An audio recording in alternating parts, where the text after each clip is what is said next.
Imaginemos por un segundo la siguiente escena. Un niño de, digamos, 10 años reprueba un examen sobre ciencias naturales y botánica por la tarde. Ajá. Pero lo reprueba, a pesar de que esa misma mañana, mucho antes de que saliera el sol, este mismo niño cultivó y gestionó exitosamente una hectárea entera de maíz junto a su familia. Wow. Sí, interpretando las señales del clima, la humedad del suelo, los ciclos de los insectos.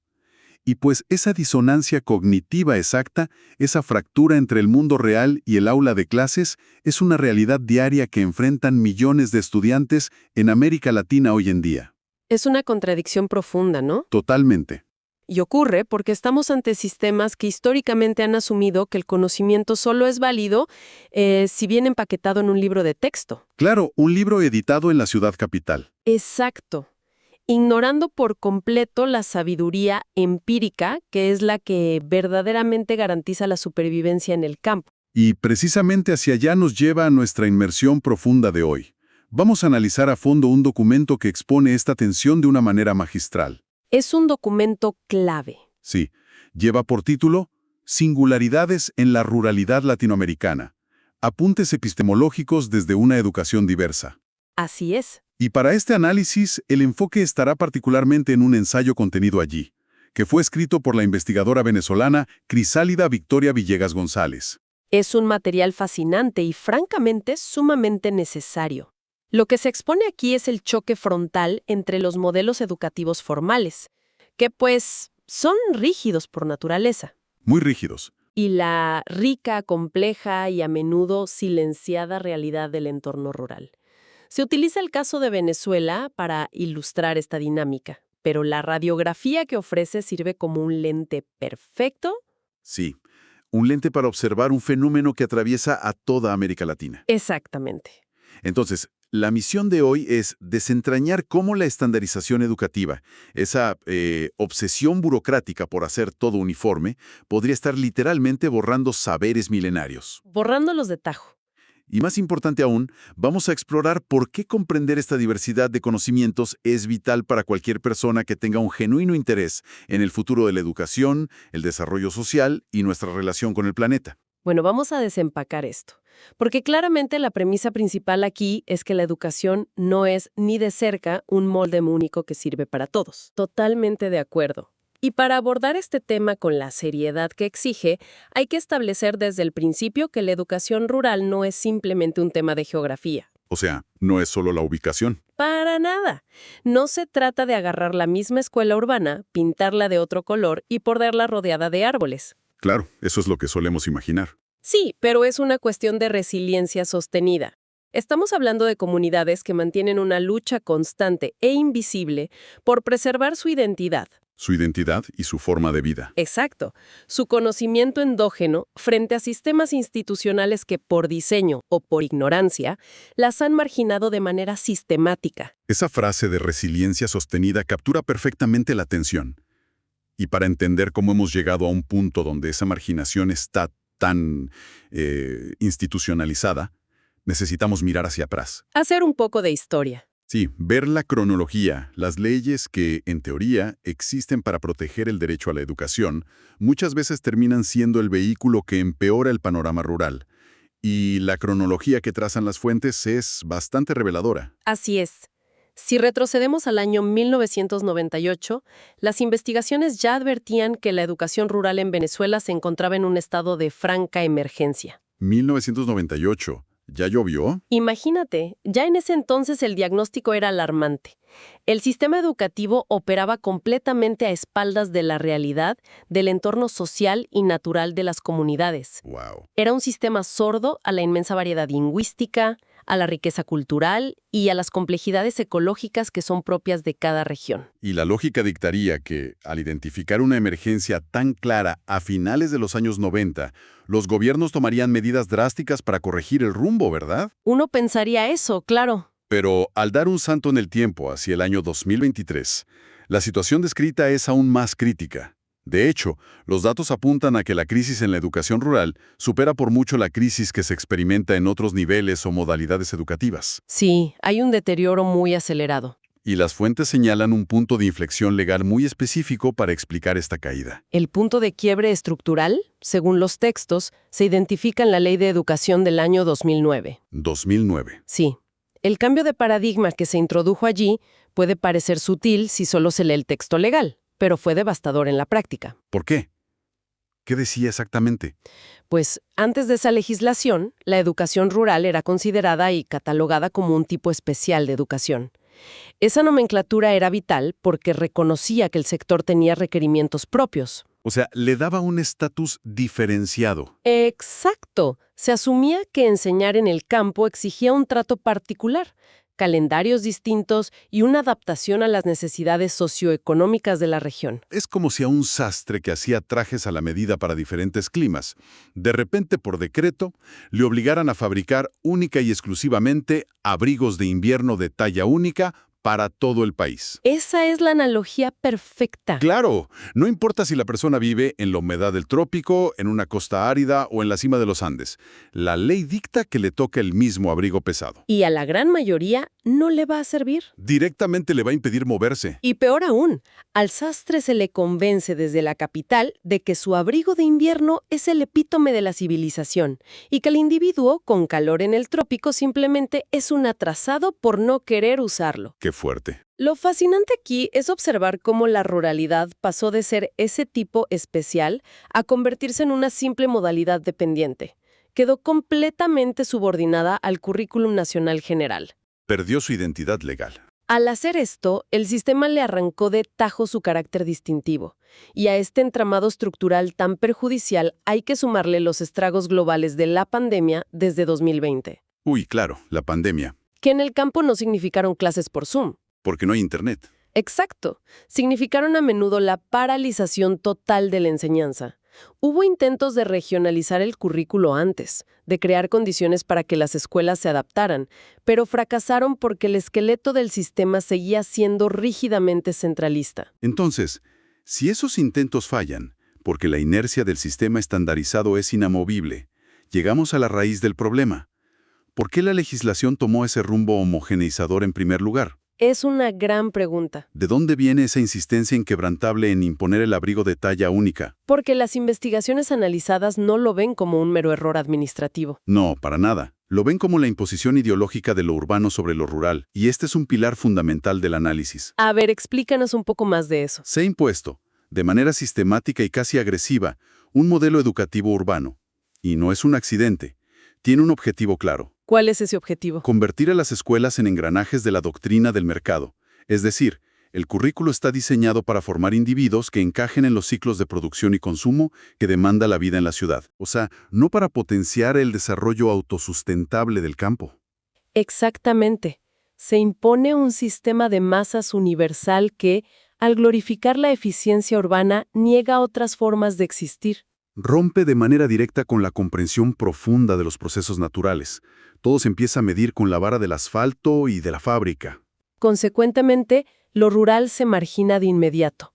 Se logra construir, a través de la misma escuela, una percepción donde la vida campesina aparece siempre asociada a lo inculto. Como si ser campesino fuera sinónimo de ser ignorante. Sí, se etiqueta la agricultura de subsistencia o el conocimiento empírico de la tierra como algo antiguo, desfasado.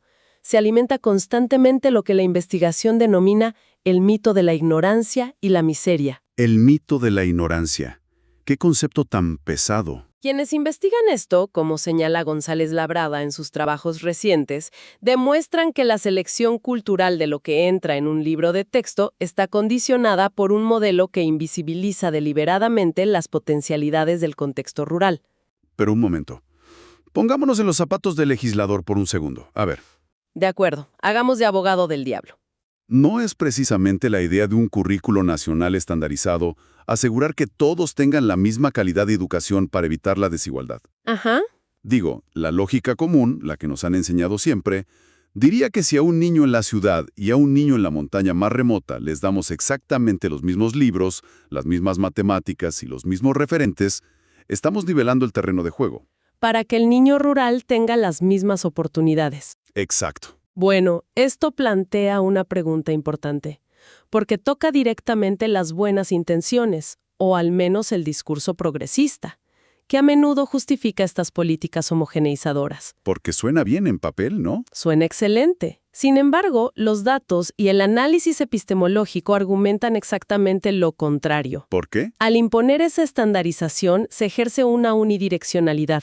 La información fluye en una sola dirección, de la urbe al campo. Ya veo. El inmenso problema es que esto separa el aprendizaje de su base comunitaria y de los procesos ecológicos del entorno. Darle el mismo contenido abstracto a un estudiante no genera igualdad si ese contenido es completamente inservible para su realidad inmediata. O si le enseña implícitamente que todo lo que sabe su familia no tiene valor académico. Justamente. Igualdad de acceso a información alienante no es verdadera igualdad. Y esa desconexión tiene un impacto devastador cuando bajamos la lupa del nivel macro de las leyes directamente al individuo, al estudiante sentado en ese pupitre de madera. Al niño del que hablábamos al principio. Y aquí es donde se pone realmente interesante, porque pensemos en el choque de mundos dentro de la mente de ese niño. Las investigaciones destacan que en la ruralidad, los niños se vinculan desde edades muy tempranas con responsabilidades de trabajo. Casi siempre por necesidad vital. Claro. Exactamente. Entender ese factor es innegociable para comprender al sujeto rural. No son solo individuos que viven cerca de la naturaleza. Son personas que asumen responsabilidades prácticas, económicas y de supervivencia desde la infancia. El conocimiento rural se produce en el hacer cotidiano. Sí, varios autores como Tovar señalan que el conocimiento escolar choca con esta realidad del hombre rural. Imagina a un joven que se levanta al amanecer, interactúa con el ecosistema, sabe exactamente cuándo cultivar, cómo rotar la tierra, cómo cuidar a los animales. Maneja ciclos naturales, botánicos y meteorológicos de una complejidad altísima. Por pura necesidad.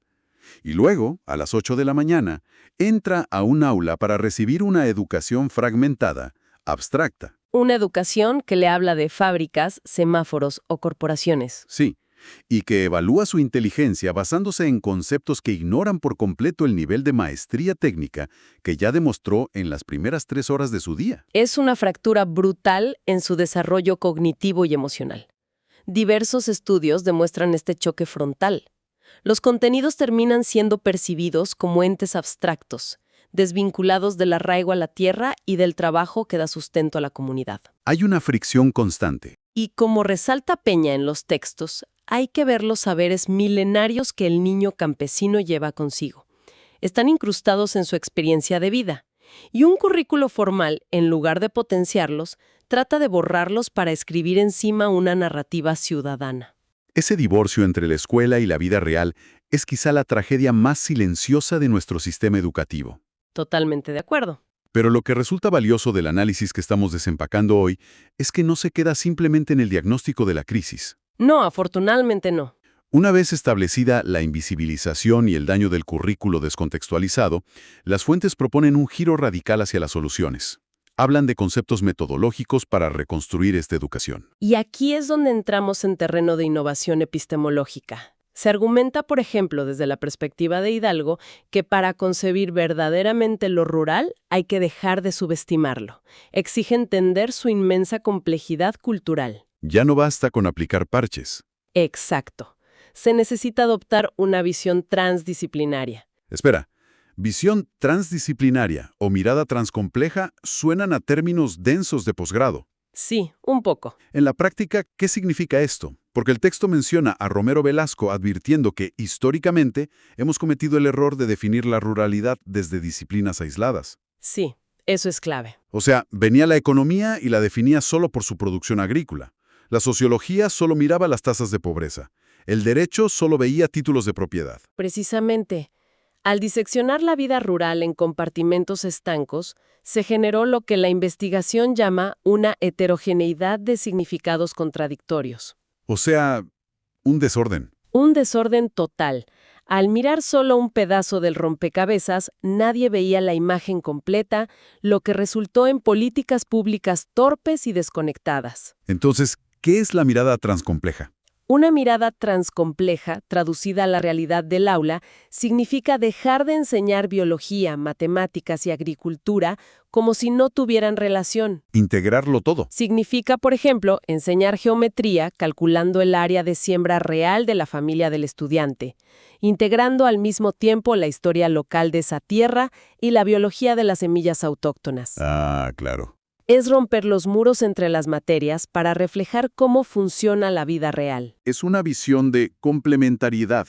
Dejar de competir por ver qué materia importa más y validar que la diversidad de conocimientos es la única forma de abarcar la realidad. Así es. Y lo esperanzador es que no se trata de una utopía académica. El documento destaca ejemplos tangibles, ¿no? Mencionan la metodología del conocimiento diverso. Sí, desarrollada por González Labrada en Cuba, que sirve como un referente para toda América Latina. Es un esfuerzo estructurado por enaltecer el saber rural no como simple folclore, sino como ciencia aplicada. Y hay toda una infraestructura de investigadores empujando esta visión. El documento hace énfasis en el trabajo del Proyecto de Investigación Epistemológica de Educación Rural. Conocido como PIR. Exactamente. El PIER, que funciona dentro del Centro Latinoamericano de Estudios en Epistemología Pedagógica, o CESPE. CCP. Estas redes están documentando y validando los saberes de las comunidades para exigir que se integren formalmente a las estructuras educativas. Hay un punto fascinante dentro de ese esfuerzo investigativo que no podemos dejar pasar. Esta red expande su lente para analizar dimensiones críticas que suelen quedar en la sombra. Ah, sí, el tema de género. De hecho, dedican un apartado extenso a la mujer rural, en este contexto sociocultural diverso de América Latina, documentado por González Labrada, Villegas González y Monterrosa Montes, en el capítulo 4. Es un aspecto vital. No se puede hablar de resiliencia sostenida o de conocimiento diverso sin poner en el centro el rol de la mujer rural. ¿Por qué han sido tan invisibilizadas? Bueno, ellas han sido históricamente las principales transmisoras de ese conocimiento endógeno. Son las guardianas de la soberanía alimentaria y de la cohesión comunitaria. Las que sostienen todo. Básicamente. Sin embargo, los currículos estandarizados urbanos doblemente invisibilizan su labor. Primero, por ser rurales, y segundo, por ser mujeres en estructuras agrarias frecuentemente patriarcales. Doble discriminación. Reconocer su papel metodológicamente es un paso indispensable hacia esa visión transcompleja. Entonces, ¿qué significa todo esto al final? Buena pregunta para ir cerrando. Hemos transitado desde las leyes centralistas que borraron la singularidad del campo. Pasamos por el imperialismo de un modelo urbano que tacha de ignorante al campesino. Sentimos la frustración del estudiante frente a un pizarrón ajeno a su vida. Sí, un recorrido complejo. Y terminamos viendo cómo una metodología transcompleja podría integrar todos esos saberes rotos. Si conectamos esto con el panorama general, la conclusión ineludible es que la educación rural tiene que dejar de ser una asunción pasiva de imposiciones dictadas desde un escritorio en la capital. Totalmente. El aula rural debe ser el reflejo dinámico de un ser humano que es plenamente consciente de su entorno. Ya no se trata de entrenar mano de obra para que eventualmente migre a la ciudad a consumir. Se trata de fomentar una educación que integre el pensamiento crítico con la sustentabilidad de la naturaleza, garantizando que tanto la comunidad como su ecosistema logren sobrevivir y prosperar mutuamente. La lección principal de todas estas fuentes rompe el paradigma tradicional. La educación rural no es una entidad atrasada que necesita ser rescatada vistiéndola a la fuerza con un traje de educación urbana. Para nada. Necesita una metodología que valide su profunda inteligencia empírica, que respete sus innegociables ritmos ecológicos. Que celebre la increíble resiliencia de unas comunidades que han sobrevivido a pesar del propio sistema educativo que pretendía instruirlas. Requiere desaprender una soberbia institucional muy arraigada. Exige admitir que el conocimiento que se genera con las manos en la tierra tiene un rigor, una validez y una urgencia que un currículo puramente abstracto, encerrado en 4 paredes, jamás podrá igualar. Y esto nos deja con un pensamiento final, una consecuencia inevitable que surge de todo lo que hemos explorado. A ver. Vivimos en un planeta donde el sistema educativo global parece estar en una marcha obsesiva hacia un modelo urbano, un modelo enfocado ciegamente en maximizar la producción, la industrialización y el consumo interminable. Una marcha que nos está costando caro. Porque en paralelo nos enfrentamos a crisis ecológicas y climáticas existenciales que amenazan la viabilidad misma de esas ciudades. Ahí radica una paradoja histórica de proporciones monumentales. Exactamente. ¿No será que eventualmente el mundo urbano, ese mismo mundo que hoy margina la ruralidad, que con arrogancia tilda sus saberes de desfasados, tendrá que retroceder? Es muy probable. ¿No será que la ciudad tendrá que rogarle a ese mundo rural olvidado que le enseñe sus secretos milenarios sobre sustentabilidad, regeneración de la tierra y supervivencia en armonía con la naturaleza? Simplemente para evitar su propio colapso. Así es. El sistema que hoy impone con soberbia abrigos de invierno de talla única, muy pronto podría estar suplicando por encontrar al sastre que aún recuerda cómo tejer en equilibrio con los hilos del clima y la tierra. Una imagen poderosa para llevarnos a la reflexión. Esperamos que esta exploración despierte nuevas preguntas sobre las estructuras de conocimiento que aceptamos sin mirar. Gracias por acompañarnos en esta inmersión profunda. Hasta la próxima.